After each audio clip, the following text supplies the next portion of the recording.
Hola despiertos, bienvenidos a Liberémonos de la Matrix. Bob Hopkins, especialista en ufología y abducciones, publicó un libro llamado Intrusos, y una de sus lectoras, llamada Linda Napolitano, le envió una carta transmitiéndole que tras leer su libro, recordó que 13 años antes descubrió que había sido sometida a una cirugía nasal. Afirmaba que ella nunca necesitó de este tipo de cirugía y que no recuerda haberse sometido a tal operación, y también su madre lo confirma. Bob Hopkins invita a Linda a una reunión para conocer su caso, y en un examen de rutina, un objeto metálico fue descubierto dentro de la cavidad nasal de Linda. Se le hizo una radiografía a la nariz y 2 semanas después sufrió una hemorragia nasal grave durante toda la noche.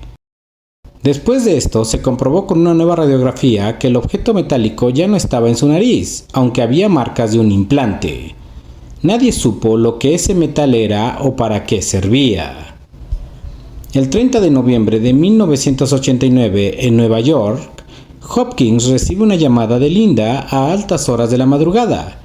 La mujer afirma haber sido abducida por extraterrestres.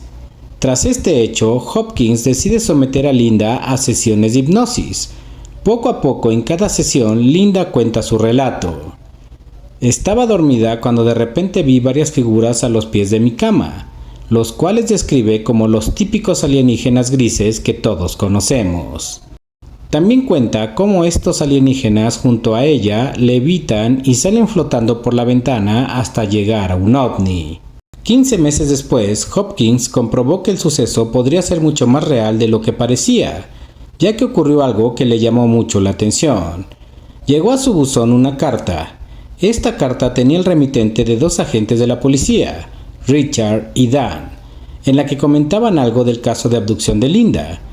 Hopkins, tras varios intentos fallidos de localizar a estos 2 oficiales, descubrió que estos agentes de policía en realidad eran agentes de la CIA, de la Agencia Central de Inteligencia de Estados Unidos. Richard y Dan afirmaban en su carta ser testigos de lo que aconteció en el apartamento de Linda. Más tarde se supo que los agentes se mantuvieron al margen de todo durante tanto tiempo porque el día de los hechos escoltaban a una figura política muy conocida. Contaron que los 3 se dirigían en el coche a un helipuerto de Manhattan, cuando el coche, a su paso por el puente de Brooklyn, se paró y dejó de funcionar repentinamente. Desde allí, la figura política popular y sus escoltas contemplaron todos los hechos.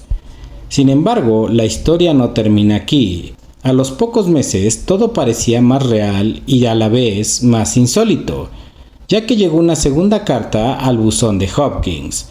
La enviaba una mujer con el sobrenombre de Janet Kimball. En la carta relata cómo mientras cruzaba el puente de Brooklyn, observó cómo los coches dejaron de funcionar y todas sus luces y las del puente se apagaron de repente. Al observar esto, Janet bajó de su coche. Junto a los demás conductores y transeúntes del puente, observaron una mujer flotando en el aire a 12 pisos de altura, junto a un ovni que sobrevolaba el edificio de apartamentos. La noticia fue aún más espectacular cuando más tarde se descubrió la personalidad del protegido de Richard y Dan. Esta persona, a pesar del supuesto envío de cartas a Hopkins y tras haber mantenido alguna que otra conversación en persona con él, pidió su anonimato pese a todo. Sin embargo, la información de una manera o de otra termina saliendo a la luz. Esta persona anónima era el secretario general de la ONU de aquella época, don Javier Pérez Cuéllar. Con toda esta información que Hopkins estuvo recopilando, daba por supuesto que este no era un caso como todos los demás, ya que ningún presidente de la ONU o 2 agentes de la CIA nunca han corroborado un testimonio de un caso tan surrealista. Hopkins no podía creer todo lo que se había descubierto. Un día decidió dar a conocer todo este caso. Su primera publicación acerca del caso fue en la revista MUFON UFO, en septiembre y diciembre de 1992. Sin embargo, el caso napolitano llegó a generar un gran interés internacional. Se habló del tema en revistas y periódicos como Wall Street Journal, Paris Match, New York Times, etc. Y sus protagonistas Hopkins y Linda aparecieron en programas de TV como Inside Edition. Al final se comenzó a cuestionar por qué los agentes de la CIA no habían acudido a su organización para investigar o encubrir los hechos, y por qué no habían salido a la luz ni dicho nada en un año. Los escépticos comenzaron a dudar sobre la veracidad de este caso. Días después, Linda denunció que uno de los supuestos agentes la secuestró para acusarla de estafadora y para que confesara su engaño. Es como si quisieran silenciarla para desestimar esta historia.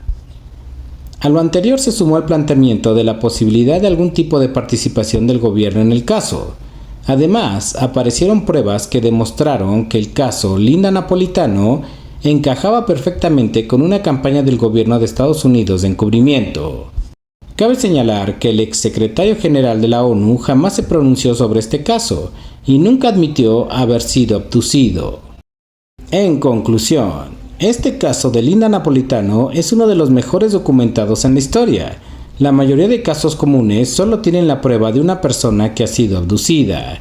Pero ¿qué caso tiene como testigos a un secretario general de la ONU o a 2 agentes de la CIA? Por lo que pienso que este caso es más que real. Aunque al final, como siempre digo, tú tienes la última palabra. Hasta aquí dejo este videoprograma, como siempre recordándoles que mi nombre es Leonardo y nos vemos en la próxima.